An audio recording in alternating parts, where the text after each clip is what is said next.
This is Anthony with True Diamond Heart, continuing our video series on living into authenticity, beauty, and peace. Last time we began speaking about the darkness and the difficulties that we encounter. As we move into authenticity, beauty, and peace now, it feels like we're looking to achieve, gain, or get something, to get authenticity. We're going to find it and get it. Beauty, we're going to find it and get it. Peace, no. We're going to drop that which blocks authenticity, beauty, and peace. I'd been here in this room meditating for about 5 or 6 years when I started seriously pursuing this path, walking this path. And after about 5 or 6 years, I dropped the last of my bad physical habits. My physical being was quite clean. My emotional being was relatively clean, and I was living a spiritual life. Okay, so after about 5 or 6 years, at that point, I was a spiritual guy. So this is what I was thinking, right? So I would be in traffic and someone would cut me off, do something rude, and I would be I'm spiritual. Bless that being. This doesn't disturb me. I'm above that, right? Then after about 5 or 6 years, I started catching myself. I started seeing anger. He did that. Anger. Suppress it in the name of my self-image. Anger, I'm a spiritual guy, I don't get angry. But it was like that, so fast, that I fooled myself into believing the initial reaction didn't happen. And so it was a lie. That's not authentic. My image of spirituality, of being spiritual, was anti-spiritual. Now, the work that I was doing was authentic enough, was sincere enough, that I got to the point where I finally caught myself and I saw that this falseness, this lack of authenticity, this fakeness, this self-image that wasn't truly spiritual, it was an idea of spirituality and a projection of spirituality, was permeating my entire life. And that was my friend the other day, just a couple of days ago. She said to me, now she's got a friendly relationship with her ex-husband. They had something going on, some little problem or whatever it was, and he disrespected her, treated her disrespectfully. She says, you know, I listen to your talks and I'm studying and I'm meditating and I'm reading this and I'm doing that. And then this guy acts like a jerk with me and it all falls apart.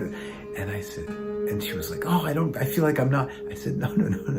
That is like me catching myself suppressing my anger. That's wonderful when you catch yourself wherever you're going in this voyage towards authenticity, stripping away. It starts here and now, and we don't start here and now with the arrival. If we were arrived, we wouldn't be traveling. We'd be there. We'd be bodhisattva. We'd be enlightened. We'd be perfect. We'd be here to help others, and we just move on. But we're here, and so to catch yourself in your inauthenticity is magnificent. It's honesty. And I said, that's great that you see that all of this work you've done hasn't really changed how quickly your peace is disturbed, how fragile and unstable. And she just started laughing. Just as you saw, I started laughing when I was telling you about myself, right? Because you get to the point where you start to see yourself impersonally. And you just laugh at yourself. You say, well, that's just that silly guy, Anthony, or that silly guy, her, whatever her name, that silly woman, whatever her name is, being silly. And you start to see it. And if you see it and acknowledge it without romanticizing it, without personalizing, without emotionalizing it, oh, I thought I was much more ahead of it than that, then you're feeding it. But if you say, wow, you don't have to laugh. You say, that's interesting. It's interesting. It's information. And it's not personal. Don't take yourself personally. Don't take that person that you've constructed, that's been constructed as an innocent child before you could protect yourself from it. And it was constructed in you, and all these likes and dislikes and biases and ideas of yourself and of others were programmed, conditioned into you before you could defend yourself and make your own choices. And then as you grew older, as an adult, you are responsible for it. Not to blame, but you're responsible for it. You are now spending all your energy holding it together, who you think you are and who you think others think you are. Don't take that personally. Let it go. Let that whole idea of yourself be simply an impersonal and interesting thing that you watch. It's called mindfulness. Watch yourself. with impersonal interest. The good, the bad, and the ugly, just watch it. There's no judgment. It's not good or bad. It simply is.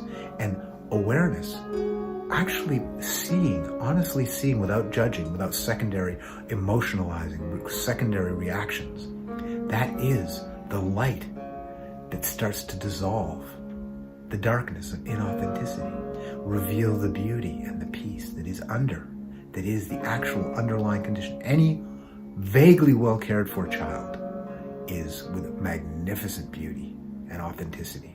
And if they're fairly well taken care of, they're with peace. Just, it is the default state under the programming and the conditioning. And that's what we're here as adults to reveal.